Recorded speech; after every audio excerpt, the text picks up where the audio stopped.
menggunakan teknik statistik. Untuk ngapain? To combine and summarize, ya kan, kata si Moher. Untuk menyatukan dan meringkas, ya kan, the results of multiple studies.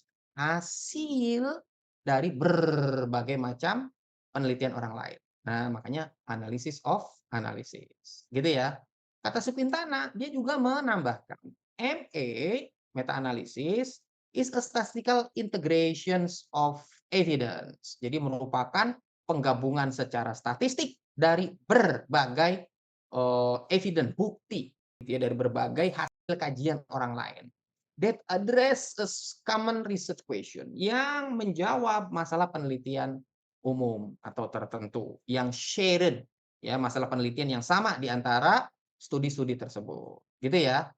Kemudian Moher menambahkan lagi, by combining data from several studies, nah dengan menggabungkan data dari berbagai kajian tadi, MS can provide more precise estimate. Nah, meta analisis dapat menyediakan hasil estimasi atau hasil kalkulasi atau hasil perhitungan yang lebih presisi, gitu kan, of the effect of healthcare then those derive from the individual studies, ya, terkait efek dari suatu layanan kesehatan dibandingkan dengan kajian lain yang sendirian. Nah, jadi kalau sendirian itu belum tentu precise estimates-nya.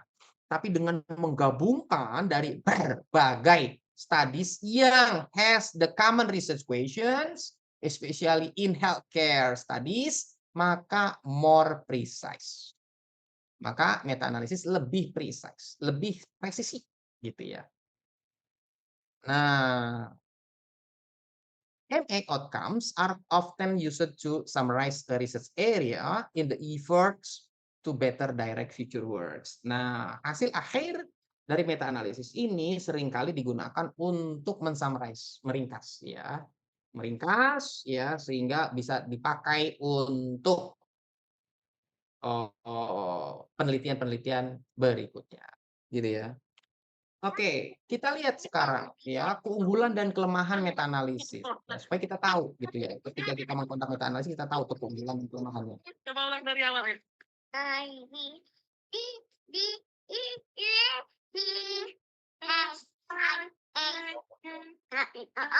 LMNOB. Ada hostnya enggak nih? Yang bocor tuh.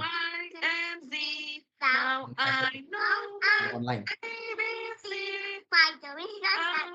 Bocor.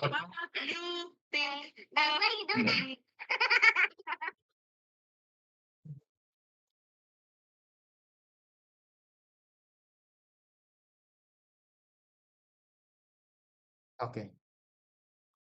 Ya, kita kuliah udah dikasih kemudahan online, kita nggak perlu beranjak dari rumah kita nggak perlu beranjak dari tempat pekerjaan kita. Yuk kita manfaatin, ya, manfaatin dengan sebaik-baiknya. Bayangkan kalau nggak ada COVID, nggak ada kuliah online. Setelah COVID, kuliah online masih kita dipertahankan. Kita syukurin, jangan sampai kita simpangkan. Kalau kita simpangkan, dikti marah, dicabut lagi kuliah online, semuanya offline. Gitu ya. Yuk kita manfaatin kuliah online ini dengan sebaik-baiknya, ya. Jangan sampai ilmunya nggak dapet, gitu ya. Kalau gelar pasti dapet. Buat apa gelar nggak dapet ilmu? Rugi, gitu ya. Oke, yuk kita belajar, ya. Oke, kita lanjutin. Strength and limitations of meta analysis. Nah, kita mesti tahu ya keunggulan, kelemahan, kekurangan daripada meta analisis. Nah, ini beberapa peneliti saya summarize ya, saya ringkas dari berbagai komentar dari para peneliti di dunia, gitu ya. Keunggulannya kita lihat, kekuatannya, strength, ya, kekuatannya. Ya, tentu kekuatan menjadi keunggulan gitu ya, menjadi kelebihan. Oke, yang pertama jelas summarize a body of research. Dia men-summarize, meringkas. Kan tadi kata baik si Quintana maupun si Moher, dia meringkas gitu ya. Meringkas ini penting gitu ya. Kenapa sih meringkas penting? Instead of gitu ya, Anda baca segambreng penelitian kan lebih enak kalau ada orang yang meringkas. gitu ya. Sehingga kita nggak perlu baca 5, 10, 15 paper. Dari satu paper kita langsung dapat tersaji dengan baik, gitu ya. Nah ini yang pertama kekuatannya ya, summarize, bisa meringkas. Karena meringkas itu penting gitu ya, sehingga para pembaca menjadi lebih enak, ready to digest, siap untuk dicerna, gitu. Itu yang pertama. Kemudian yang kedua, objektif and transparent. Nah, kenapa objektif? Karena meta analisis itu ada protokolnya tuh. Ya, ada protokolnya, ada aturan mainnya. Nah, dan ada assessment-nya gitu ya. Ada study eligibility-nya gitu ya. Ada aturan mainnya, gampangnya begitu. Sehingga paper yang di-summarize tadi itu memang sesuai, bukan asal-asalan, sehingga objektif gitu ya dan transparan. Kenapa transparan? Dia biasanya meta analisis itu diikuti oleh SLR, Systematic Literature Review. Ada S-nya tuh, sistematik. Nah, dengan S tadi, sistematik tadi itu, maka langkah demi langkah yang kita lakukan di dalam meta analisis itu terdefinisikan dengan baik, dilaporkan secara eksplisit, sehingga accountable, sehingganya transparan. Nah, gitu ya. Kemudian kekuatan yang ketiga, robust and replicable. Robust karena tadi ada aturan mainnya, baku, nggak boleh dilanggar, maka menjadi kokoh, tahan banting. Robust itu kokoh, tahan banting, gitu ya. And replicable, ini juga tidak kalah penting. Bisa dilakukan ulang, baik oleh kita maupun oleh orang lain. Karena tadi eksplisit, gitu ya. Kemudian keunggulan berikutnya ya karena menggabungkan gitu ya, menyatukan, integration, summarizing itu maka otomatis mengkonsolidasikan penelitian-penelitian yang terkait gitu ya. Nah, konsolidasi ini menjadi penting. Nah, berikutnya di dalam meta analisis salah satu prasyaratnya adalah tidak boleh ada bias publikasi. Nggak boleh itu. Maka di dalam meta analisis, akan ada aneka perhitungan terkait apakah publikasi yang dianalisis itu ada bias atau tidak. Nah, ini keunggulan-keunggulan daripada meta analisis. Sehingga hasil daripada meta analisis ini bisa dibilang bona fide, bisa dibilang trustworthy, terpercaya.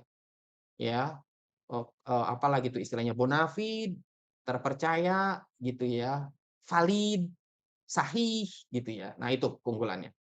Tetapi di antara keunggulan, kekuatan, kelebihan, ada kelemahan, ada keterbatasan, limitation, ya, keterbatasan gitu ya, keterbatasan. Apa keterbatasannya? Nah ini terkait manakala kita misalnya ketika melakukan meta analisis itu tidak mengikuti protokolnya dengan baik dan benar. Ya, ketika tidak mengikutinya dengan baik dan benar atau kita salah menginterpretasikannya, maka dua limitasi ini akan terjadi. Itu yang pertama adalah apples and orange argumen. Apa tuh artinya apple and orange?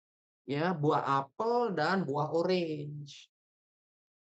Kita dulu sering mendengar apple to apple gitu ya. "Oh ini sih nggak apple to apple," gitu ya. Nah, lawan apple to apple itu adalah apple and orange, gitu ya. Apple and orange argumen itu artinya argumen yang disusun oleh orang yang menyusun meta analisis itu nggak sama, nggak sesuai, nggak seharusnya gitu, atau kalau bahasa Betawinya, jaka sembung gitu ya, apple and orange. Nah itu bisa terjadi ketika seorang peneliti yang melakukan meta analisis, dia tidak melakukannya dengan baik dan benar, gitu ya. Kemudian garbage in, garbage out, gitu ya. Apa itu? Kalau masuknya sampah, keluarnya juga sampah, gitu ya. Artinya ketika kita mengkondak meta analisis, itu kan kita meringkas, menyatukan, mengintegrasikan, mengkonsolidasikan banyak penelitian orang lain tuh. Ada 5, 6, 7, 8, puluhan, belasan, ya. Nah, kalau penelitian yang kita summarize tadi aneka penelitian yang kita konsolidasikan tadi, yang kita analisis tadi itu meong, keliru, nggak sesuai, which mean sampah, maka meskipun kita olah dengan Jamovi kayak apapun, ya meskipun ngolahnya benar, maka dia tidak jadi emas, ya dia tetap menjadi sampah, garbage in, garbage out, sehingga bisa menyesatkan. Nah, ini dia yang harus kita avoid. Maka kita kuliah hari ini adalah dalam rangka kita mempelajari apa dan bagaimana meta analisis, sehingga ketika kita melakukan meta analisis, kita terhindar dari apple and orange argumen dan terhindar dari prinsip garbage in, garbage out, gitu ya. Sehingga strength yang dimiliki oleh meta analisis dapat kita optimalisasi, gitu ya. Oke, next. Nah, apa itu SLR? Nah, kita tidak lagi belajar SLR hari ini di sini ya. Kita sedang apa namanya? Belajar tentang meta analisis. Tapi karena meta analisis itu berdekatan dengan SLR, ya ini kita singgung sedikit ya. Mungkin kalau ada mata kuliah lain akan ada lebih detail ya tentang SLR. Kita cuplik sedikit. Ya, apa itu SLR? Gitu ya. Oke, ini saya kutip dari dua paper, Goch Oliver Thomas tahun 2012 dan Kitchenham and Carter tahun 2007. Ya, apa kata si Goch gitu ya? Apa itu SLR gitu ya? Review.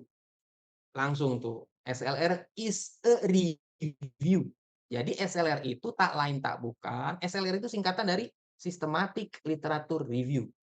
Nah, SLR itu tak lain tak bukan R-nya itu adalah review. Ya, sebuah kegiatan mereview, menelaah gitu ya, membaca secara mendalam gitu ya, of the research literature, dari pustaka penelitian, dari literatur penelitian, dari paper-paper hasil penelitian, gitu ya. Using systematic. Nah, ada S-nya kan, using systematic, menggunakan suatu metode yang sistematis and explicit accountable method.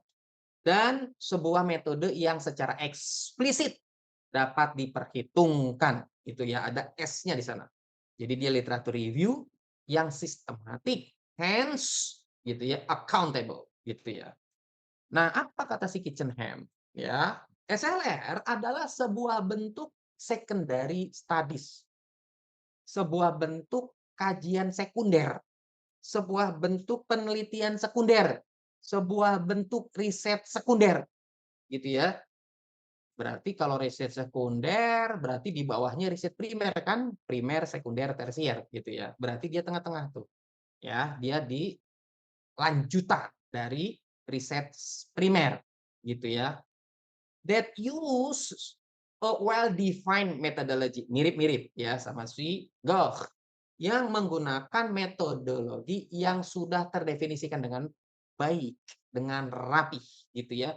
Ngapain? To identify, analyze, and interpret ya, untuk mengidentifikasi, menganalisis, dan menginterpretasikan all available evidence. Semua bukti, bukti itu maksudnya paper-paper tadi ya, yang ada ya.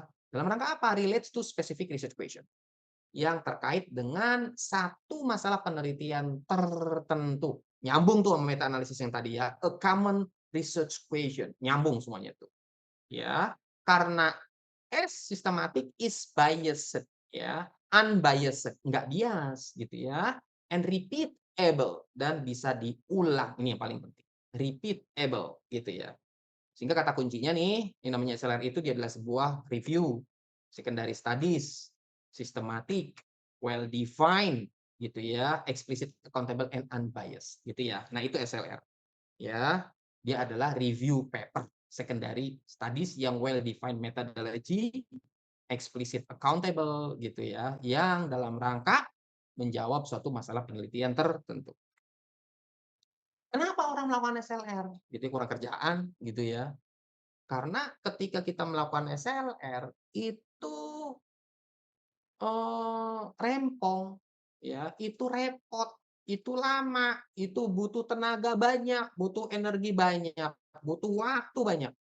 Ngapain orang capek-capek, repot-repot, lama-lama melakukan SLR? Nah, ini alasannya, ya. Yang pertama, kata si Goh, ya, learn from what others have already said. Kita itu melakukan SLR, ya, dalam rangka mengetahui apa yang udah diketahui oleh orang lain, apa yang udah diteliti.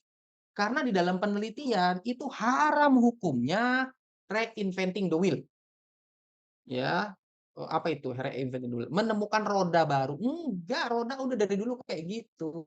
Nggak bakal berubah, roda bentuknya bundar gitu ya. Seperti itu. Nggak akan ada roda yang aneh-aneh, pasti bundar kayak gitu. Ya, nggak boleh reinventing the wheel.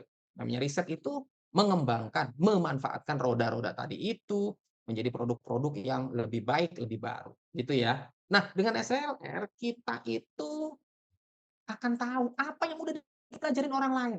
Sehingga ketika kita mengetahui apa yang sudah dipelajarin orang lain, kita bisa tahu tuh apa yang udah diketahuin amongst them. Ya, bagaimana cara mengetahuinya kita tahu. Bagaimana ada perbedaan nggak antara satu penelitian dengan penelitian kita tahu. Juga yang paling penting di antara itu semua adalah kita jadi tahu apa yang orang-orang di dunia belum tahu. Nah, loh, itu yang penting. Ya, dengan SLR kita jadi tahu apa yang orang tahu, sehingga lawannya tuh kan kita tahu apa yang orang belum tahu. Itu dia. Iya kan? Nah, itu dia. Nah, riset itu adalah menjawab, mengadres apa yang orang belum tahu di antara yang sudah tahu, itu dia. Gitu ya. Nah, ini dia pentingnya SLR, ya. Kemudian kata si Kitchenham, ya, umum alasannya orang melakukan SLR karena satu, to summarize, untuk ngeringkas. Ya, to identify any gaps, ya, untuk mengidentifikasi ada nggak celah. Celah itu artinya yang orang belum tahu, apa tuh, gitu ya, dan seterusnya. Jadi SLR ini bisa dibilang, sebuah aktivitas yang begitu penting, sehingga dengan demikian kita dapat ketahui bahwa sebelum kita melakukan penelitian, maka hendaknya SLR dulu. Kan kita jadi tahu apa yang orang udah tahu, bagaimana cara tahunya, apa yang belum dia tahu, apa ada gap-nya, dan seterusnya. Gitu ya. Sehingga penelitian yang kita lakukan itu memang dalam rangka menutupi, menambah pengetahuan. Begitu. Oke, sekarang apa hubungannya ya antara SLR dengan meta analisis? Apa hubungannya? Kita lihat. Ini dia, ya. Tadi kata si Moher dan Quintana, ya, itu 2015. Oh, berapa tahun yang lalu tuh ya?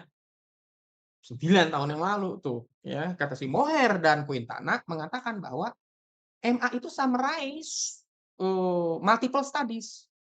Kan nggak sembarangan berarti kita nggak boleh sembarangan main comot-comot aja tuh paper, enggak. Lah terus gimana?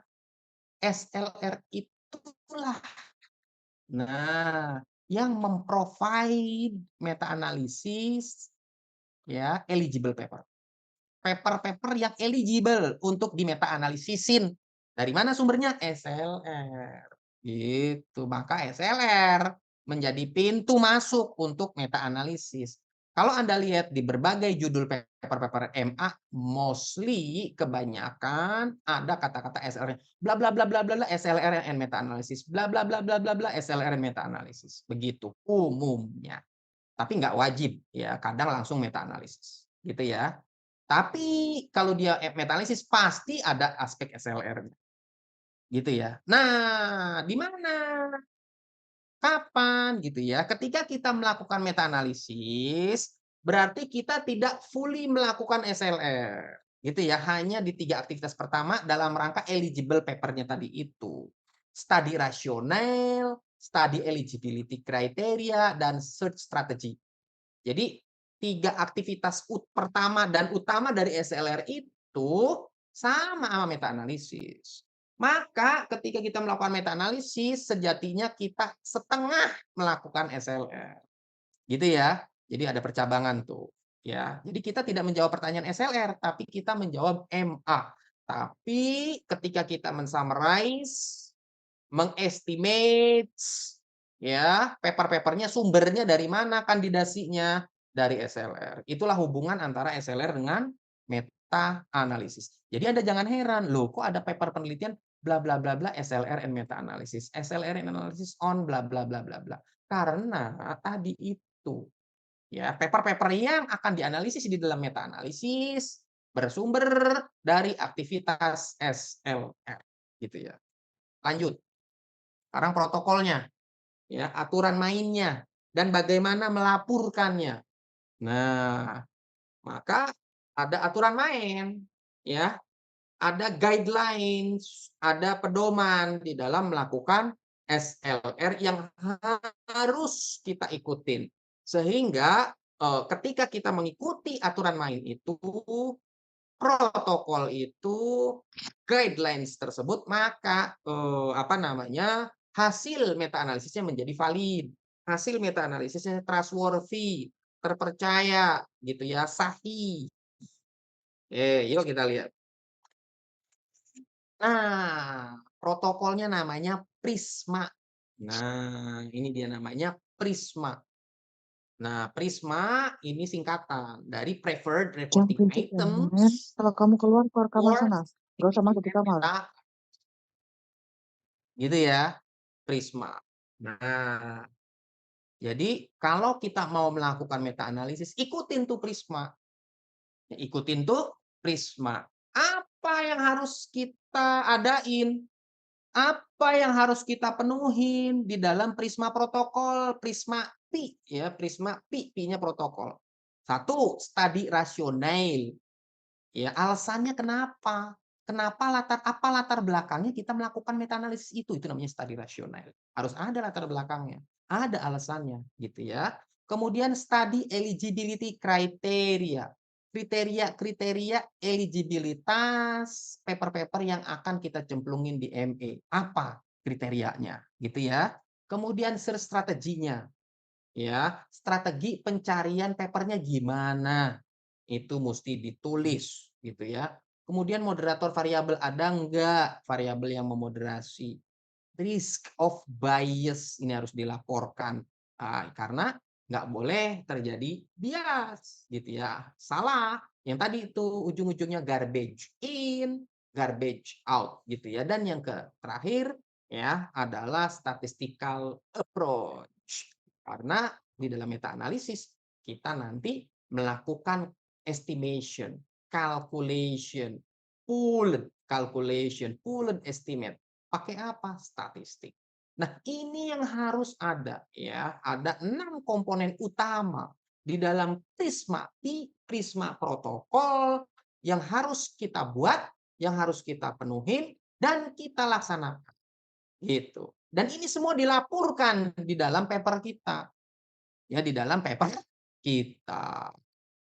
Gitu ya, teman-teman ya.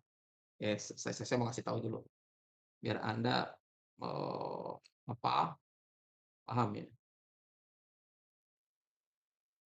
Yuk kita lihat ya, oatd.org. Mari kita lihat. OATD terbalik. oatd.org. Open Access Thesis and Dissertation. Nah, ya kita lihat. Nah, kita lihat di sini.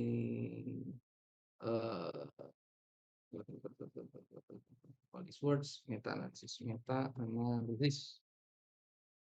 analisis. Fieldnya kita ganti title. Oke, search. Lihat. Waduh, unavailable nih. Dia emang begini, lambat kadang. Waduh, sayang. Lagi mau down.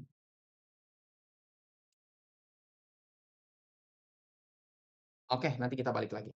OATD itu adalah direktori ya, sebuah repositori tempat ya orang mengupload dokumen tesis and disertasi dari seluruh dunia. Bayangin tuh, tesis and disertasi dari seluruh dunia ya. Indonesia baru ada beberapa kampus saja tuh yang join OATD. Amerika, Eropa, Amerika Latin itu banyak sekali yang join di sini. Tapi Indonesia baru segelintir. Saya mau nunjukin tapi ini situsnya lagi down. ya. Coba nanti Anda coba di rumah OATD. Dan nanti OATD itu teman-teman, ya, dia nanti bisa difilter misalnya tesis S2 doang atau disertasi. Kalau Anda lihat segambreng, ada begitu banyak disertasi, ada begitu banyak master tesis yang gitu ya, menggunakan meta analisis. Can you imagine? Jadi sakti sekali meta analisis itu ya.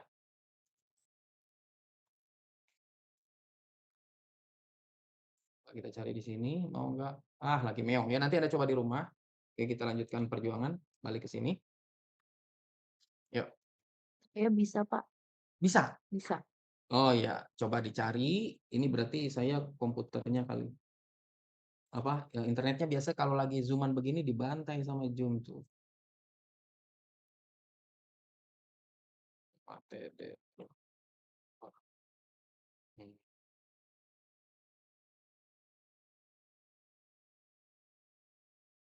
Meta analisis. Title ya. Title tuh artinya di judulnya memang ada meta analisis. Aduh, Raiso. Ada yang bisa? Saya bisa, Pak. Coba boleh nggak Anda share screen biar teman-teman tahu? Nanti saya Boleh, Pak. pandu. Silakan. Sebentar aja. Nanti kalau teman-teman pengen dapat inspirasi bisa dari sana. Nah, ketik meta analisis Sini ya, Pak? di advanced search. Pilih advanced search itu diklik dulu advanced search di bawahnya Ya, itu. ini ya. Ya, diklik. Nah, ketik di situ meta analisis. Meta strip analisis. Y, pakai Y. Anal LYSIS. SIS. Nah, any field-nya ganti menjadi title. Oke, dah. Search di bawah. Nggak bisa juga. Oh ya, error. Wis lah, nanti coba ntar setelah ini ya. Dia paling beberapa saat aja nih, nggak sepanjang waktu. Ya. Oke, kita balik lagi, nggak apa-apa. Oke, nanti kita coba mungkin besok, pertemuan besok, kalau udah bisa kita lakukan lagi ya.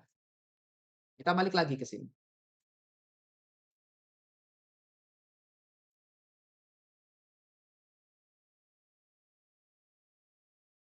Oke, kita balik lagi ke sini. Nah, oke ya. Oke, lanjut. Nah, ini protokolnya ya, aturan mainnya. Ya, mana yang perlu dilaporin? Itu tuh, dari studi rasional sampai statistical approach. Berikutnya, apa yang mesti dilaporin? Nah, apa yang mesti dilaporin? Jadi nanti Anda kalau mau tesis, nggak usah pusing-pusing, gitu ya. Anda bisa pakai meta analisis, tapi ditambahin sedikit. Nanti saya kasih tahu mungkin di pertemuan besok saja ya. Saya kasih tahu tambahannya, gitu ya. Pokoknya gampang, jadi nggak usah pusing lagi untuk tesis, ya. Apa yang mesti dilaporin? Ya, untuk meta analisis ini apa yang mesti dilaporin? Ya, di paper maupun di disertasi maupun di tesis, apa yang mesti dilaporin? Ada 3. Nah, ada 3 tuh, cuman 3 itu yang dilaporin. Enggak banyak, enggak lebih, enggak kurang. 3 biji itu yang dilaporin, ya. Yang pertama adalah study heterogeneity, ya. Heterogenitas paper-paper yang dianalisis. Kan kita banyak paper tuh kita analisis. Nah, apakah paper tadi itu heterogen atau homogen? Targetnya adalah homogen. Atau dengan kata lain, tidak terjadi heterogenitas. Gitu ya. Targetnya adalah no heterogeneity of studies.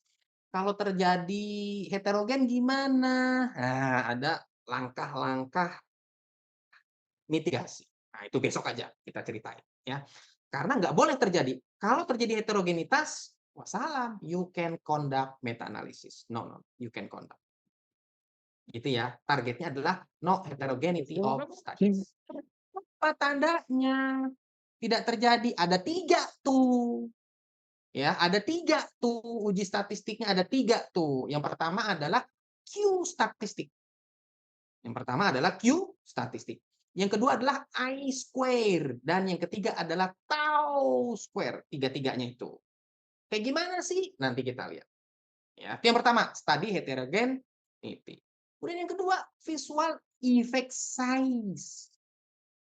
Ya, ini yang tadi si Moher katakan, precise estimation.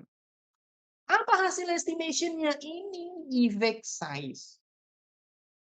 Nah, visual effect size itu apa yang mesti dilaporin? Namanya adalah forest plot. Nah, itu namanya ya, forest plot. Targetnya apa targetnya? Doanya apa doanya nih supaya meta analisisnya sukses? Signifikan and no bias. Nah, itu dia targetnya itu ya. Kemudian yang ketiga yang dilaporin, tiga tuh. Apa yang dilaporin yang ketiga? Publication bias. Publication bias. Apa ujinya? Apa artefaknya? Apa tanda-tandanya supaya tidak terjadi publication bias? Ada dua, ya. Funnel plot dan Eagers regression test. Tuh. Targetnya adalah tidak terjadi apa itu namanya? Publication bias. Tidak terjadi bias publikasi. Paham ya? Jadi itu yang pertama tidak heterogen, kemudian efek size-nya signifikan, dan tidak terjadi bias publikasi. Nah, gitu ya. Jadi ada berapa tuh apa namanya indikator statistiknya? Ada 1, 2, 3, 4, 5, 6. Ya, Q statistik, I square, tau square untuk study heterogeneity, forest plot untuk visual effect size, dan funnel plot Eagers regression test untuk publication bias. Tuh, itu yang dilaporin, sederhana kan? Anda nggak perlu ngitung manual tuh. Ya, tinggal pakai software yang kita sebut sebagai Jamovi. Gitu ya. Lanjut. Nah, kita lihat, kita bedah satu persatu. Kita bedah satu per satu. Study heterogeneity. Q square. Ya, yang tadi ya, Q square itu artinya Q statistik itu ya. Oke. Nah, apa QQ ini? Gitu ya. Ngapain tuh? Reveal how much ya of the overall heterogeneity. Dia itu mengungkap seberapa banyak terjadi heterogenitas secara umum ya, dia umum ya, secara umum gitu ya. Tetapi ada meongnya ini. Q square ini ada meongnya. Apa meongnya? Prone ya. Prone. Prone itu cenderung ya. Prone itu cenderung atau tends gitu ya. Prone itu cenderung artinya. Prone to underestimating heterogeneity in small sample. Jadi kalau paper yang dianalisis itu sedikit, ya katakanlah di bawah 10, sedikit itu di bawah 10, maka kata si Higgins tahun 2023, Q square itu meong. Q square itu akan valid, akan oke kita pakai sebagai detektor study heterogeneity kalau jumlah paper yang kita analisis banyak. Gitu ya. Jadi nanti kalau hasil kita meong, paper kita dikit, Q square-nya kita bisa abaikan. Yang dua ini harus mendukung, I square dan tau square. Kita lihat yang I square. Apa itu I square? Nah, ini nih untungnya I square nih. Dia not sensitive to the number of studies. Nah, kalau si Q square itu meong, kalau jumlah papernya sedikit, ya, meong tuh artinya angka yang dihasilin itu belum tentu benar. Itu dia tuh, ya meong tuh. Tapi si I square ini dia not sensitive. Jadi mau jumlah papernya banyak, mau jumlah papernya sedikit, kita bisa percaya sama dia tuh orang si I square. Gitu ya, karena dia nggak sensitif, gitu ya. Nah, I square tuh nanti ada 3 kategori itu. Ada low apa, low heterogeneity, moderate heterogeneity, dan high heterogeneity. Nah, kita nanti harapannya jangan high. Jangan tinggi heterogenitasnya, kalau high, wassalam, gitu ya. Minimal moderate, gitu ya. Syukur-syukur low, gitu ya. Kemudian tau square, apa ini tau square? Nah, itu juga mirip-mirip tuh sama si I square, ya.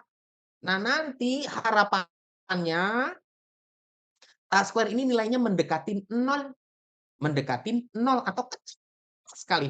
Semakin kecil tau square, semakin oke, gitu. Jadi ada 3 ya, ada Q, ada I square, ada tau square. Kalau lolos tiga-tiganya, oke banget. Tapi kalau misalnya Q square-nya meong, I square-nya oke, tau square-nya oke, masih oke. Q square-nya oke, I square-nya meong, tau square-nya oke, masih oke. Pokoknya mayoritas ya. Jadi nggak harus tiga-tiganya tuh. Idealnya tiga-tiganya oke, gitu ya. Kita lanjut sekarang effect size. Yang kedua effect size. Nah, forest float visualize the effect size of CIs. Ya, confident interval tuh, ya. Di setiap studi nanti digambarin ya nilainya, confident intervalnya dan pooling ya nilai apa namanya? Estimates-nya untuk hasil summarize dari studi yang ada. Ya, kenapa namanya forest? Karena mirip kayak pohon-pohon gitu ya. Oke, publication bias nanti kita pakai funnel float. Nanti funnel float itu segitiga, paper-papernya itu nyebar. Dia dikatakan tidak ada publication bias kalau nyebarnya merata. Misalnya saya punya 10 paper, 5 di sebelah kiri, 5 di sebelah kanan, berarti tidak terjadi publication bias. Oh, nggak harus exactly, ya. Bisa jadi 6, 4 masih oke. Tapi kalau 7, 3, nggak bisa. Gitu ya. Oke, itu adalah publication bias ya berdasarkan funnel flow. Nah, ini teman-teman perhatikan. Minimalnya berapa? Jumlah paper yang kita analisis di meta analisis itu minimalnya berapa? Coba dari gambar ini kira-kira minimalnya berapa? Minimalnya berapa? Idealnya.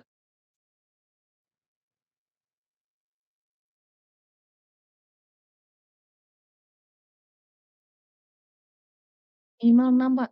Hmm, 6. bener, minimal 6.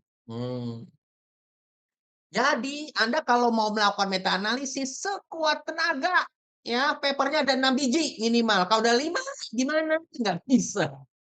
Gitu ya. Minimal 6. Kenapa minimal 6? Karena ini nih. Kita ingin melakukan inferensi.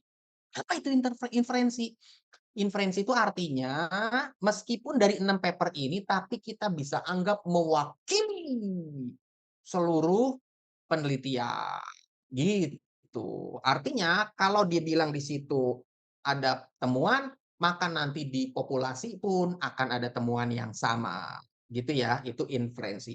Jadi minimal 6 ya, sekuat tenaga. Gitu ya. Nanti kita menggunakan random effect model. Kalau di bawah 6 kita menggunakan fixed effect model. Apa artinya fixed effect model? Berarti temuan yang ada di paper-paper itu nggak boleh diinferensi. Masih membutuhkan penelitian primer lagi. Gitu ya. Lanjut. Nah, ini contoh-contoh papernya. Ya, contoh-contoh papernya bla bla bla bla bla bla bla ada banyak karena tinggal contoh saja bla bla bla bla. Nah, tapi ini enaknya ya kalau meta analisis itu even redundan masih diperkenankan. Tuh. Even redundan apalagi nggak redundan. Redundan tuh sama ya. Sama tapi kan nggak janjian, nggak nyontek, bukan plagiat gitu ya. Kecuali plagiat ya nggak boleh. Oke, terakhir contoh kasus ya. Ini biar teman-teman dapat gambaran gitu ya. Contoh kasus. Oke, nah ini saya lakukan ya, penelitian melakukan meta analisis ya, association between health literacy and information seeking behavior among adults pada orang dewasa. Nah, gitu ya.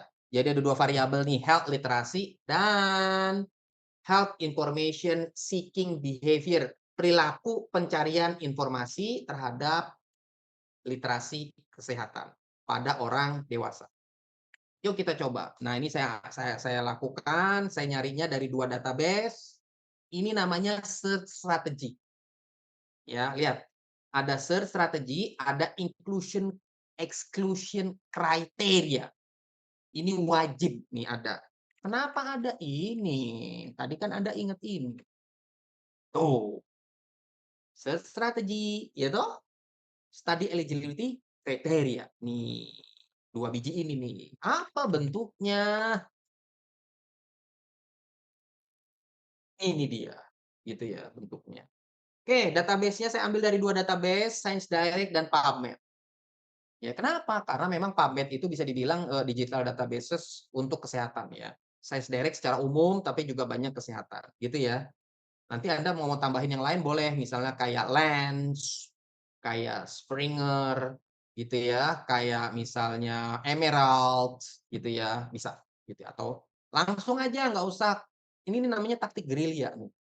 Ini namanya taktik gerilya. Kenapa taktik gerilya?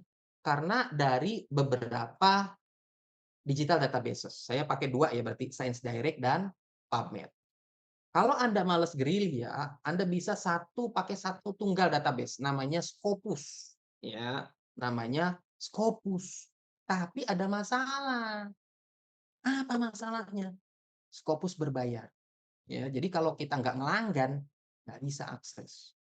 Gitu ya. Tapi Science Direct bisa kita akses, tapi kita nggak bisa download papernya ya, tapi kita bisa akses. Dan di tahapan pertama ini, kita nggak perlu full text-nya, kita perlu title and abstract, ya, judul dan abstrak. Oke, kita ambil 2 ini ya, Science Direct and PubMed. Search string-nya hak literasi, di title dan information, gitu ya. Saya ambil dari tahun 2010 sampai 2020, hanya paper jurnal, gitu ya. Inklusinya itu cross-seksional penelitiannya, ya. Variabelnya harus ada ngomong health literasi dan health information, either health information seek, health information access, atau health information behavior, gitu ya. Exclusion-nya apa? Kalau paper tadi itu nggak ada ngelaporin korelasi, saya tendang, gitu ya, ditendang, nggak dipakai. Oke, yuk kita lakukan pencarian. Nah, ternyata di PubMed saya dapat 143 paper. Ya, di PubMed 143. Meanwhile, di Science Direct ada 32. Saya gabungin. Kadang mereka ada kesamaan tuh, nongkrong di Science Direct, nongkrong di PubMed, sama persis, ya, judul pengarangnya sama persis. Ya udah kita remove. Ya ini kan kalau dijumlahin kan 173. Ya ada 173 ya. Ternyata ada 23 yang sama kita tendang. Yup, gitu ya. Jadi totalnya adalah 152. Jadi sebenarnya bukan 175 gitu ya karena yang 23 biji sama gitu ya. Jadi sehingga total yang unik hanya 152. Nih. Maka dari 152 ini kita baca judul dan abstraknya. Kita telaah, kita assess, kita nilai relevan nggak, gitu. Baca tuh atu-atu tuh, 152 paper dibaca atu-atu, pelan-pelan, gitu ya. Apa yang dibaca, apa yang dicari, ini yang dicari. Ya, studi kriteria ini yang dicek. Profesional bukan, gitu kan. Ada variabel health literasi enggak? Ada variabel health information enggak? Ngelaporin korelasi enggak? No, gitu ya. Ini yang di-examine, ya. Oke, ternyata dari 152 paper, 128-nya itu nggak lolos. Nggak ngomongin 2 variabel itu, atau bukan cross seksional dan seterusnya, ya, nggak lolos. Sehingga totalnya yang lolos di tahapan screening awal, screening, itu adalah 44 paper. Cuman 44 paper. Nah, maka di tahapan eligibility ini 44 paper ini wajib di-download PDF-nya. Wajib di-download PDF-nya. Jadi kalau yang ini nih, di tahapan ini nggak usah. Cukup baca judul dan abstrak. Kan ketendang banyak tuh, twing twing twing twing twing gitu ya. Nah, yang berhasil lolos inilah al-wajibu di-downloadun al-full text kun gitu ya. Wajib di-download PDF-nya. Gitu ya. Terus diapain? Dibaca. PDF-nya dibaca. Apa tanda-tandanya nanti yang emang lolos? Ya ini lagi, melaporkan korelasi enggak, no, ini enggak, ini enggak, ini enggak, gitu dicek kembali, gitu ya. Ternyata ada 40 biji yang yang gagal, akhirnya yang lolos 4 biji. Apa akibatnya lolos 4 biji tadi tuh? Akibatnya apa tadi? Ini kan, ya enggak? Tetap bisa nggak dilakukan meta analisis? Bisa, tapi itu pakai fixed model. Berarti saya tidak bisa melakukan inference, itu aja kelemahannya. Boleh? Boleh, tapi masih kurang sakti. Yuk kita lanjutin. Oke, 4 paper itu ya. Nah, maka 4 paper tadi itu, ya, 4 paper tadi itu saya ekstrak. Saya comot-comotin autornya siapa, publication year-nya berapa, jumlah sampelnya berapa biji, korelasinya berapa, studi desainnya apa, ya, alat ukur health literasinya pakai apa, information seeking behavior alatnya, instrumennya apa, rata-rata umur sampelnya berapa, gitu. Loh, kok ada umur? Ngapain ada umur? Coba ada yang bisa nebak nggak ngapain ada umur segala? Ada bisa nebak? Tuh Duplicate ya? iya, to make sure that paper yang kita itu namanya, analisis Bisa.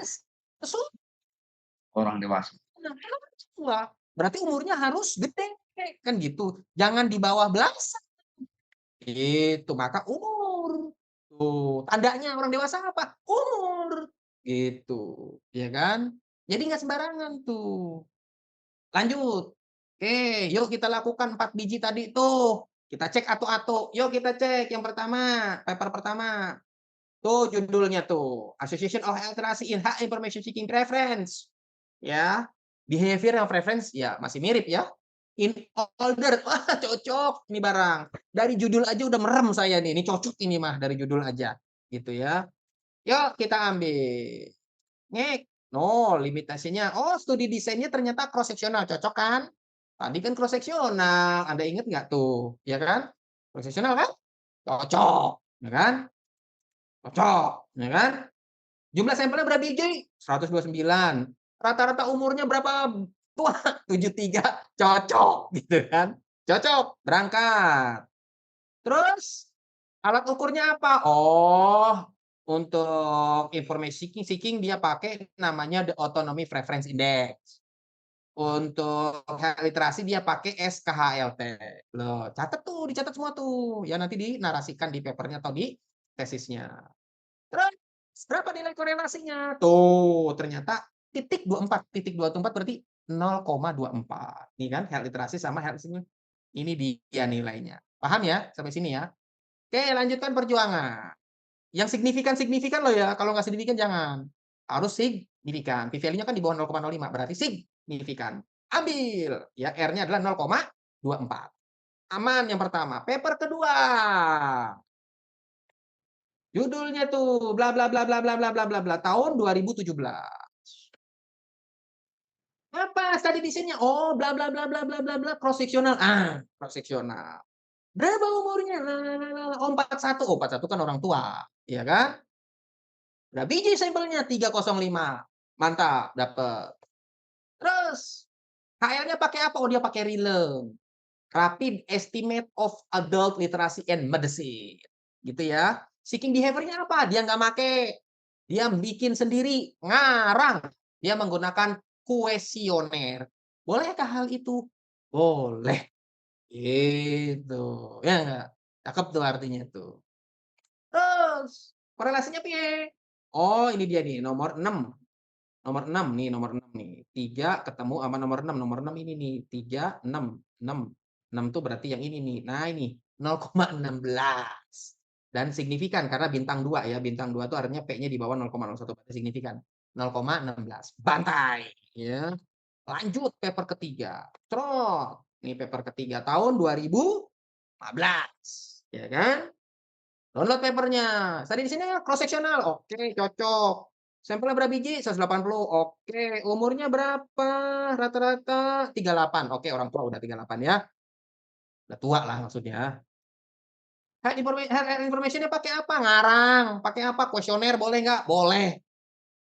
Health literasinya pakai apa? NVS. NVS itu singkatan dari Newest Vital Sign.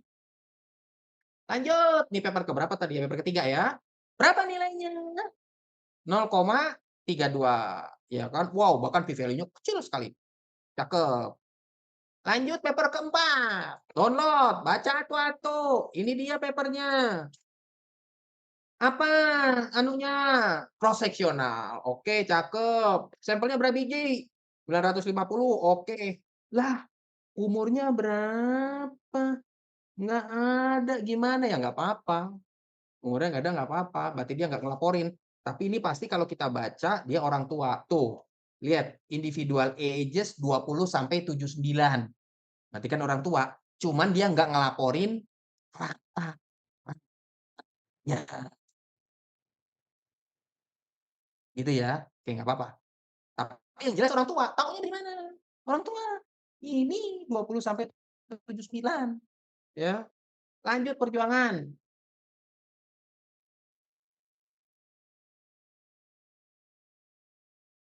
Ini dia koefisiennya dapat. Oke, nah ini saya ambil datanya tuh. Kumpulin, ya kan? Kim, Song, Kruk, Taylor. Tuh, dapat. Ya, dapat. Dari sini apa nih yang kita dapat? Ambil hikmahnya dari sini.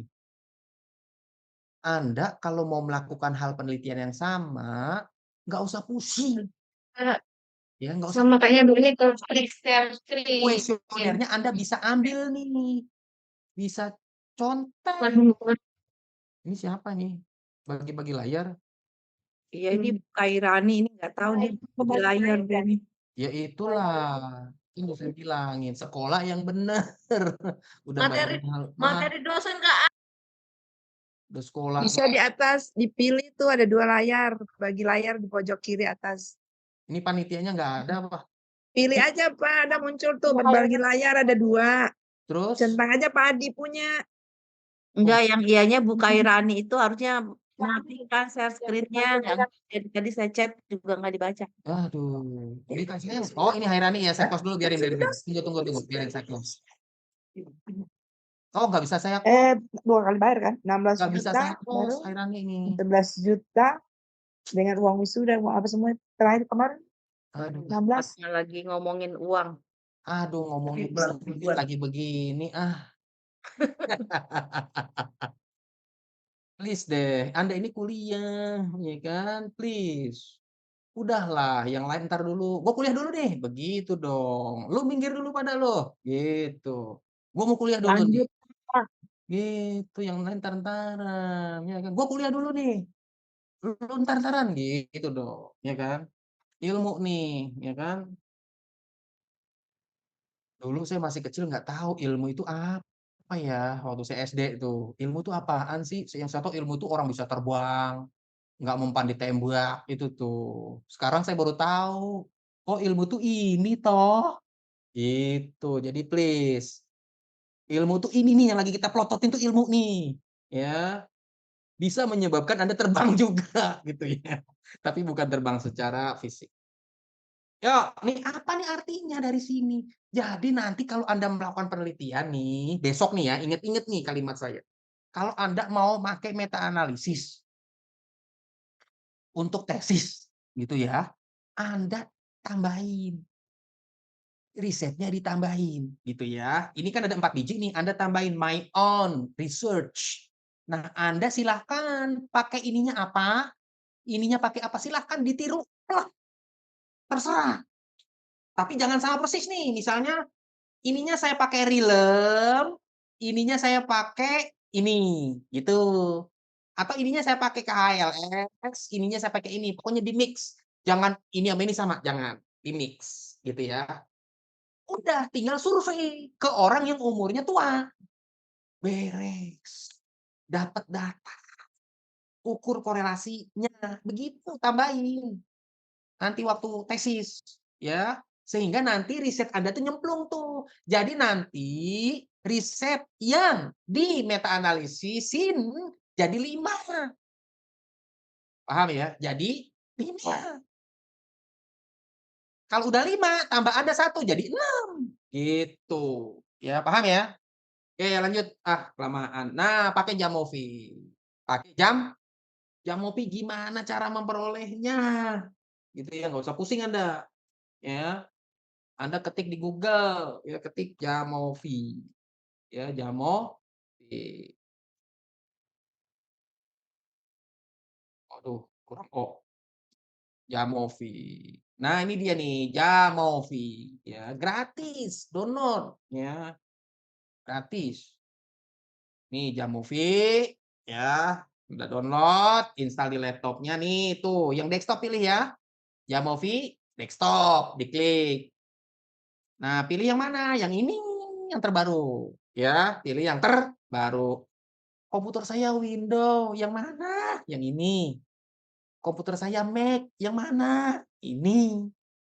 Ya kan? Komputer saya Linux, yang mana? Ini. Nggak ada alasan, nggak ada cerita nggak bisa nginstal. Gitu ya, oke. Lanjut ke PDF. Nih ya, yuk. Ini nanti pas buka pertama kali kayak gini nih Jamovi ini. Nah, ya. Nanti data yang ini nih dicemplungin ke Jamovi. Ya, bisa diketik. Data ini nih Anda bisa tulis di Excel. Setelah di Excel baru di Jamovi-nya di open. Jadi Jamovi bisa buka Excel yo. Gue males nulis di Excel, gue langsung ketik di Jamovi. Bisa tuh, langsung ketik di situ. Oke, tapi sebelum Anda melakukan itu, ini dulu. Ini dulu. Karena untuk bisa meta analisis, Anda harus nginstal library namanya Major. Ya, Mayor. Ya, Major. Ini kalau udah installed berarti udah nginstal nih di Jamovi saya. Jadi kalau masih install gini nih, berarti belum diinstal. Anda kalau masih belum diinstal tuh, klik aja yang installnya diklik nih, gitu kan. Nah, ketika proses nginstal itu harus connect internet. Ya, karena dia connect ke servernya kan. Ngek, ngek, ngek, ngek, sampai selesai. Setelah selesai udah. Nanti kalau udah selesai maka nanti akan ada di sini nih. Nih, akan ada di analysis ya, di tab analysis ada ikon mayor. Ya, ada ikon mayor ya, bukan AHY ya, mayor ya. Ikon mayor gitu ya. Anda ketik tuh study NR, cukup ini aja 3 ini. Ya, yang ininya nggak usah. Ya, yang ini nggak usah ya. Ketik di situ. Udah nih lihat berapa langkah ya. Berapa langkah nih, hitung nih berapa langkah di Jamovi. Ini kan baru ngentri data nih. Hitung berapa langkah. Langkah pertama dari mayor tadi ya. Nih Anda klik mayor ini, pilih ini yang correlation. Kan saya correlation, ya kan? Kalau dichotomous ini, kalau mean difference ini, kalau proportion ini, kalau effect size ini. Karena saya tadi correlation ya pilih yang ini. Nanti tampilin. Tampilannya nanti kayak begini. Itu langkah pertama. Jadi klik, klik, 2 klik. Ya, langkah pertama cuma 2.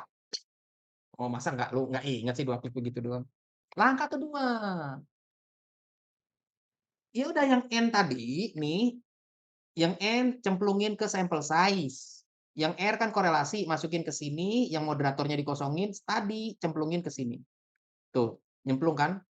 Udah selesai, begitu doang langkahnya. Selesai. Ini hasilnya langsung nongol hasilnya.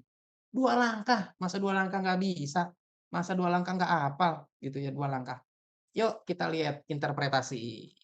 Nah, ini yang tadi ya, yang ini ya. Ini nih terus nih, ada ke bawah terus ya, Anda scroll ke bawah ya. Lihat ini ada giniannya ya, scroll ke bawah.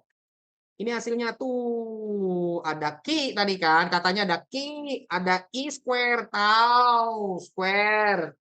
Tau square-nya 0,0017, kecil sekali, berarti no heterogeneity, alhamdulillah, gitu ya.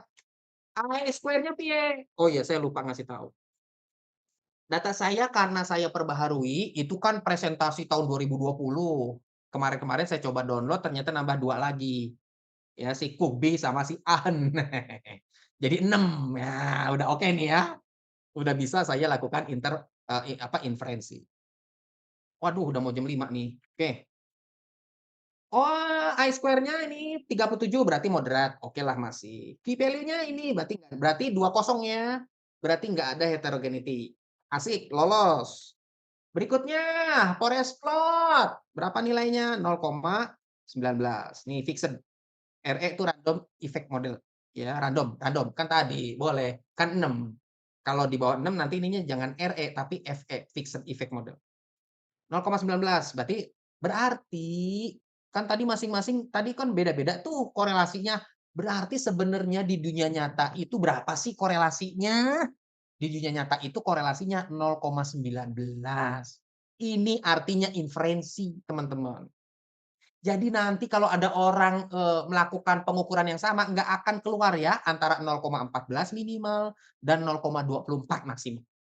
Misalnya Anda melakukan hal yang sama, kemungkinan 0,17 atau 0,18 atau 0,23, pokoknya di antara ini. Ya, inilah yang disebut sebagai inferensi. Bolehkah melakukan inferensi? Boleh. Loh, kok gitu? Iya, sampel saya 6. Boleh. Itu ya kata siapa? Fufu Fafa apa siapa tadi itu namanya? Lupa. Terus funnel flow. Ada 6. Nah, ternyata evenly distributed. Terdistribusi secara even, genap ya. Di sini 3 biji, 3 biji. Akur, simetrik, berarti no publication bias. Lalu saya pakai Eiger p-value-nya di atas 0,05 juga nggak ada. Lolos. Udah nih lolos, sukses berarti saya. Saya tinggal mainkan. Nanti gitu. Ya, selesai tuh. Nah, ini hasil akhirnya. Ini hasil akhirnya. Begitu dia. Ya, mungkin hari ini sampai di sini dulu. Ya, teman-teman, besok kita lanjutin lagi di materi yang mendalam. Oke, sebelum saya tutup, ada yang mau ditanyakan, silakan.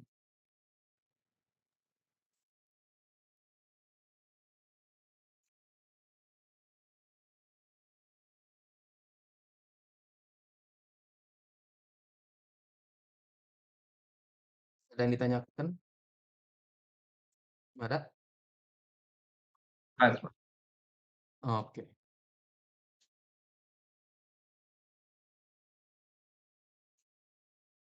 Nanti minta tolong si pennya bikin absensi ya. Absensi bikin di Excel, nomor, NPM, pertemuan 1, tanggal berapa, yang masuk siapa aja dicentang, yang nggak masuk disilang. Terus nanti Excel-nya di-upload ke Google Drive. Lalu Google Drive-nya, link-nya kirim ke saya supaya saya bisa akses. Nanti kalau pertemuan kedua, ya udah tinggal lanjutin di sebelahnya kan, di Excel yang sama. Gitu ya teman-teman. Nanti si pennya siapa tuh? Nanti materinya saya kirim ke si pen. Oke, ada yang ditanyakan? Kalau nggak ada, saya cukupkan. Ya, silakan. Kan cuma 2 langkah. Masa nggak sanggup tadi 2 langkah tuh? Ya kan? Ini mau 2 tanya, langkah. Nah, you can do it. Nah, nanti kan ini kan perlu dinarasi ini. Bentar. Ini kan perlu dinarasi ini. Bentar.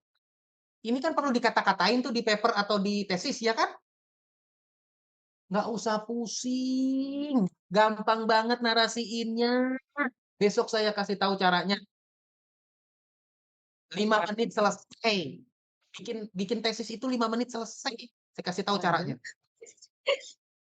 Jangan pakai bayar ke orang. Kerjain sendiri. 5 menit selesai. Saya janji bisa. Percaya sama saya. Jangan ngajar. Jangan minta dibantuin orang. Anda yang ngerjain sendiri. Beneran ya Pak, dikasih. Beneran. You stay tune this lecture. Jangan nggak masuk besok. Terima kasih Pak. Terima kasih, Pak. Ya. Mohon bimbingannya ya Pak. Iya, pekerjaan yang lain ntar dulu. Kalau lagi kuliah begini, jangan uang kuliah lah, apalah. Ya, deh. Ngajarin anak lah. Emaknya lagi kuliah, kasih ngajarin anak. Ntar dulu anaknya. Waktu masih banyak. Kecuali tuh anaknya ntar malam mau ujian. Nggak apa-apa. Kan lagi nggak ujian tuh bocah. Ya ntar dulu lah.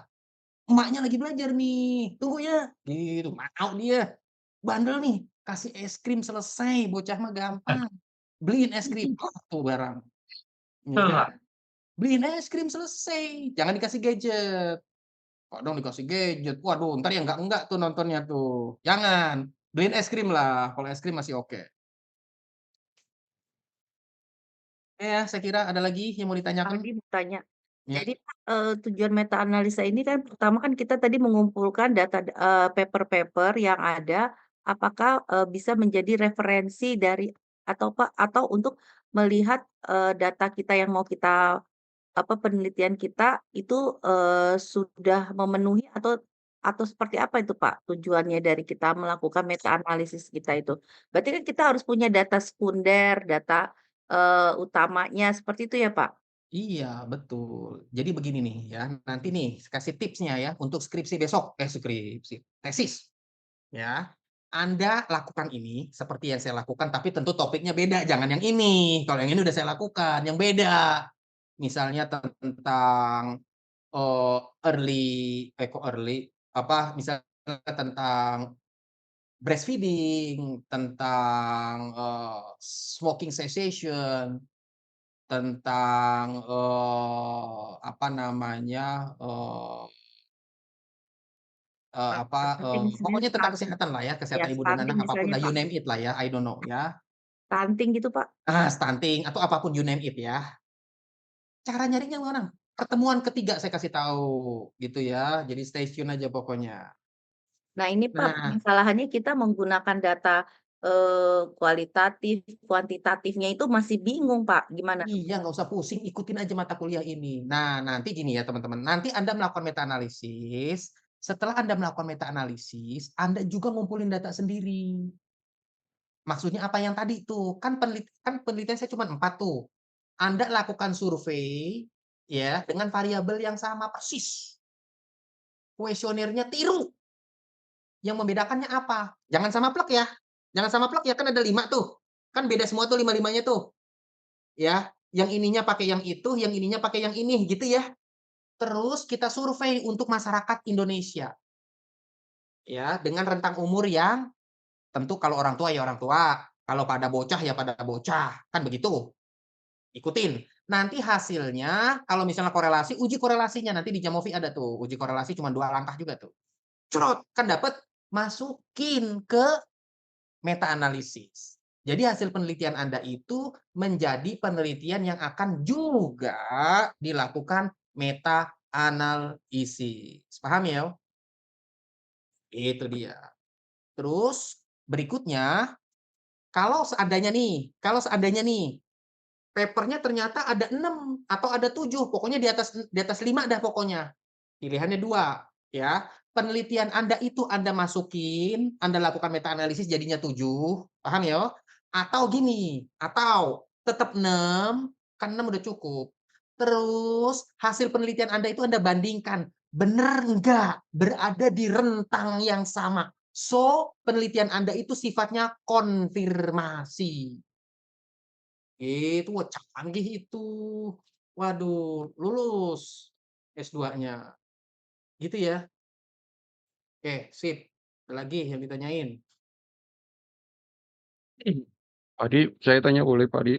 Iya boleh. Ya, Padi. Berarti nyambung dari yang ditanyakan Ibu Novita, berarti paper yang kita pilih itu papernya semuanya sudah yang di dalam bentuk yang dipilih itu meta analisis juga ya Pak? Enggak dong, enggak. Boleh yang lain nggak apa-apa ya? Paper yang itu, enggak boleh meta analisis juga. Oke, Paper yang technical, primary studies. baik Ya, Pak. primary studies. Jadi orang misalnya melakukan penelitian di Korea, mengukur health literasi dan health information seeking behavior, dapat nilai korelasinya. Orang di Zimbabwe melakukan hal yang sama. Nah, itu yang kita kumpulin tuh yang kayak gitu. Lalu kita lakukan meta analisis. Sementara kita melakukan hal yang sama juga, ya. Tujuannya ngapain? 2. 1, kalau papernya kurang. Kayak tadi cuma 5, Anda nambah 1 jadi 6, kan cukup tuh. Atau kalau papernya cukup, misalnya udah di atas 6, terserah mau ditambahin boleh atau Anda sifatnya mengkonfirmasi. Apa sih yang dikonfirmasi? Nih yang dikonfirmasi. Saya share screen ulang. Mana yang dikonfirmasi coba kira-kira? Angka mana yang dikonfirmasi? Angka mana yang dikonfirmasi? 019 itu Iya, korelasinya. bukan 019-nya ininya, Iya, iya kan? iya, Kalau nanti ternyata misalnya saya melakukan nih ngek di Jakarta, ternyata nilai korelasi saya 0,21 masih oke nggak? Terbukti nggak meta analisis ini? Terbukti nggak? terbukti. Karena kan Terbukti. masih Kenapa? rentang Karena 0,13 rentangnya kan 0,13 sampai 0,24. 24. 0,4. Itu dia. Maksudnya nanti ketika Anda melakukan pengambilan data, Anda konfirmasi ke sini. Berarti meta analisis ini benar. Sahih. Inferensi. Gitu. Pak Adi, ini khusus untuk penelitian kuantitatif ya. Kalau kualitatif bisa nggak, Pak? Oh, ini kuantitatif meta analisis itu. Mana ada statistik itu kualitatif. Ya. Anda itu sabar. Ya, nih teman-teman nih, kalau waktu masih S2 tuh sabar. Sabar tuh artinya jangan buru-buru kualitatif. Kenapa? Karena Anda tahu nggak senjata utama kualitatif itu apa? Saya mau tanya. Senjata utamanya tuh untuk penelitian kualitatif itu apa? Senjata utamanya. Kalau senjata Kualitatif itu utamanya tidak ada keren, keren lah angka. penelitiannya. Kalau senjata utamanya meong, meong lah penelitiannya. Tahu nggak senjata utamanya? Cuman satu senjata utamanya, apa?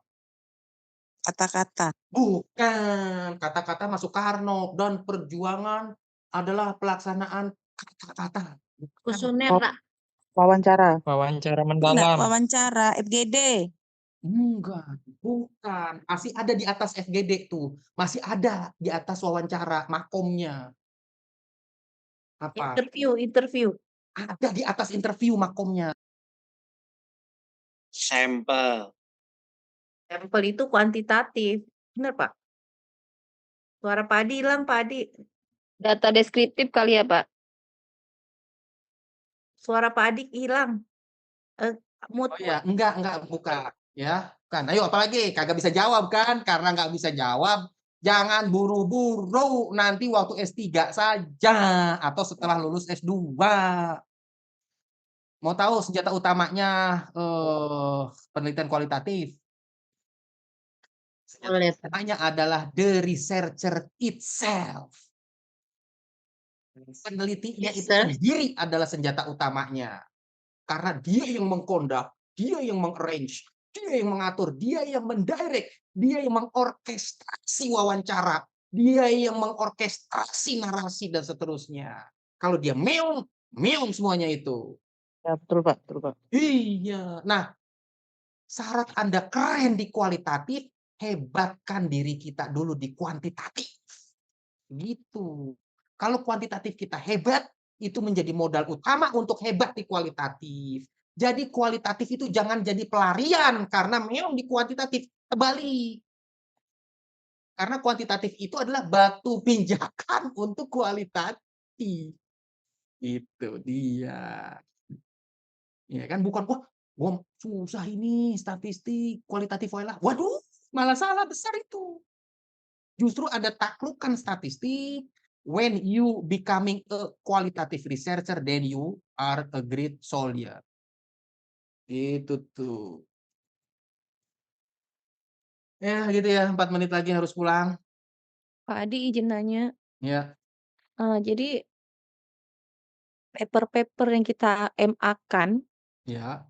dengan berbagai metode penelitiannya dan sampel-sampelnya kita analisis, kita MA-kan, terus nanti keluar apa ada hetero lah, visual effect segala macam tadi, berarti itu penelitian-penelitian atau paper tadi itu valid berarti, Pak? Hasilnya itu Iya, valid? Iya. valid berarti. Berarti yang ke sekian banyak paper yang kita ambil, itu berarti terbukti valid, gitu ya, Pak, ya, kesimpulannya ya? Bukan papernya itu, kitanya, hasil kitanya, hasil meta analisis kitanya, bukan merekanya.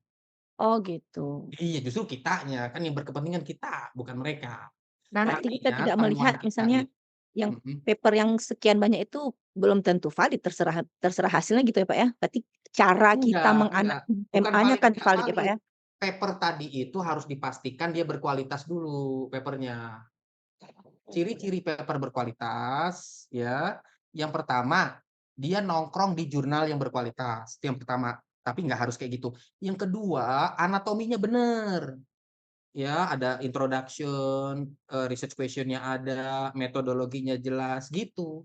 Jadi ketika papernya memang bonafide, bukan apa kertas pembungkus kacang gitu, ya, emang berkualitas, maka temuan-temuannya bisa kita percaya.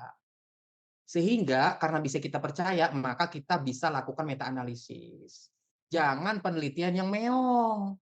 Meong itu artinya nggak jelas, metodenya nggak jelas, cara pengambilan datanya nggak diceritakan, hasilnya itu tidak didukung dengan data. Anda pakai, ya salah tadi, garbage in, garbage out.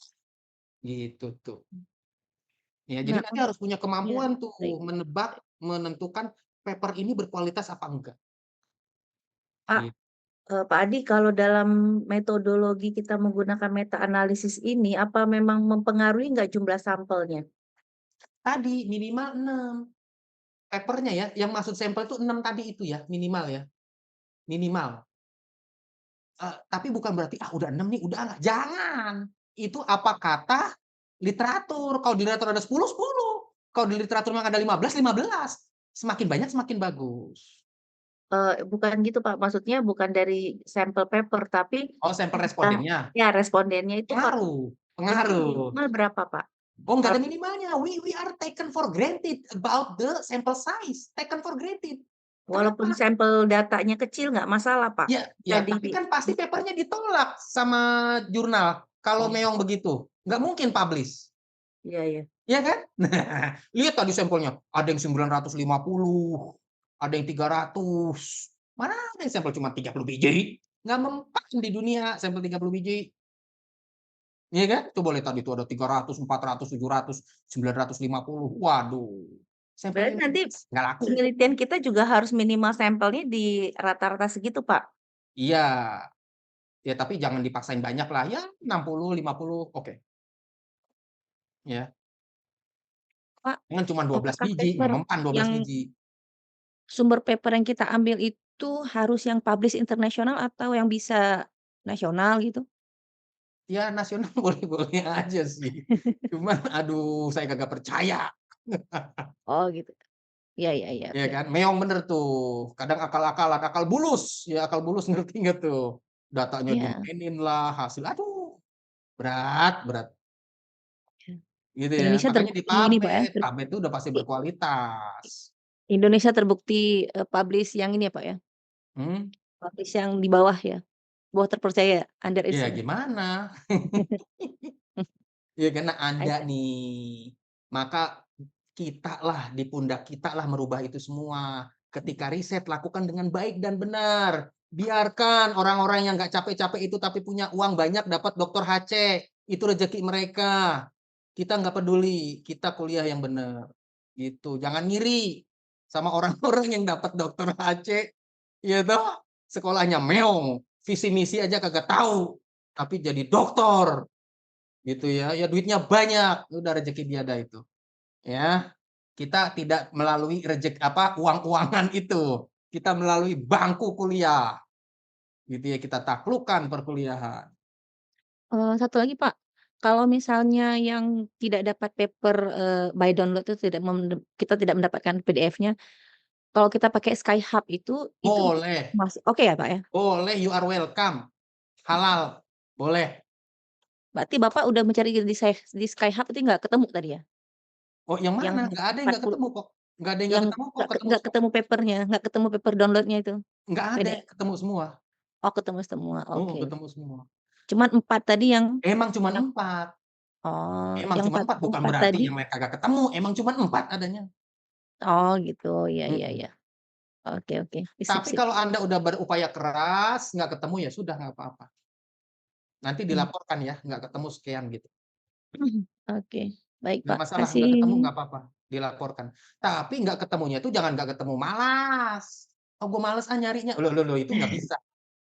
Anda kalau nyari nggak ketemu, Skyhub nggak ketemu, minta tolong kawan, ask a friend, call a friend gitu Oh, ya. friend. Heeh, call a friend dong, kan gitu. Banyak teman-teman kita di Indonesia yang bisa menembus jurnal-jurnal yang berbayar itu, sehingga bisa Mhm. di-download-in gitu. Atau email, autornya di email, "Saya minta paper Anda, saya sedang Minta melakukan" bayar jadi, Pak?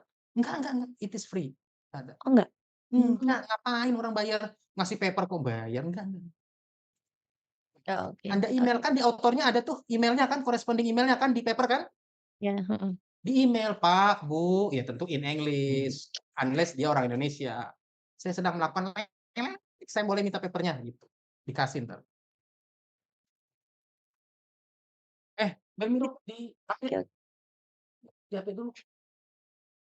Berarti kalau MA nih kemungkinan untuk lolos ke publish internasional, peluangnya besar ya, Pak? Wah, bukan besar lagi, satu kata, "You are welcome." Kan tadi contoh-contoh papernya segambreng. Iya.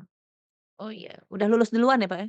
Oh, lulus duluan, gitu. Nah, kita belajar satu lagi namanya SEM. Udah belajar belum SEM? Structural Equation Model. Itu juga bisa untuk paper tuh, gitu. Ya, di pertemuan berikutnya lah. Ya, udah gitu ya. Oke, Pak. Yo, Iya, saya Pak. cukupkan sekian, kita ketemu lagi di pekan Pak, berikutnya. maksudnya Pak, izin Pak, absensi biasa kita kan linknya pakai link yang kampus itu yang dari kampus, apa memang harus pakai manual Excel lagi, Pak? Ya kalau dari kampus bisa silahkan, nggak apa-apa, salah satu aja. Kalau nggak bisa ya Excel terpaksa. Yang nggak bisa sih ada beberapa yang nggak bisa karena baru mengisi KRS, tapi yang Nah, lainnya bisa. ya udah Excel wae lah. Oh gitu, Ya, ya Pak. Jadi saya nanti nanti kasih tidak perlu ngeklik di ini ya Pak, di presensi e-kampus ini ya, portal ini? ya kalau mau ngeklik juga boleh, tapi Excel saya minta ya perlu, karena nanti apa sih tujuannya buat nilai, saya itu buat nilai. Oh iya Pak. Buat nilai, kan gitu. Saya tahu si A hadir enggak, kan gitu. Gitu, bantu saya untuk ngasih nilai itu sih sebenarnya. Oke ya, cukup ya. Saya kira itu saja. Saya akhiri. Makasih Pak Adi. Wal hidayah. Wassalamualaikum warahmatullahi wabarakatuh. Selamat Waalaikumsalam warahmatullahi wabarakatuh. Makasih, Pak Makasih Adi. Pak Adi. Makasih Terima Pak. Teman-teman angkatan 4, Terima kasih, Pak. mohon nanti saya kasih link spreadsheet-nya diisi ya. Saya tunggu sampai hari ini, malam ini. Kalau tidak diisi berarti saya kirim ke Pak Adi. Saya tinggal ya. Jadi yang untuk angkatan 4 nanti saya kirim di grup spreadsheet-nya, silakan diisi. Ya, Yang nggak Ibu diisi, Ketua. Dok, Iya, sudah Ketua, saya bantu matur nuwun, Bu print screen, Ketua. Dok. Sudah saya screenshot juga tadi saya kirim ke dokter. Ada 6 Oke. page. Heeh. Oh iya iya. Oke, thank you, Dok. Ya, sama-sama. Baik, makasih ya teman-teman ya. Masih. Izin lihat. Recording stopped.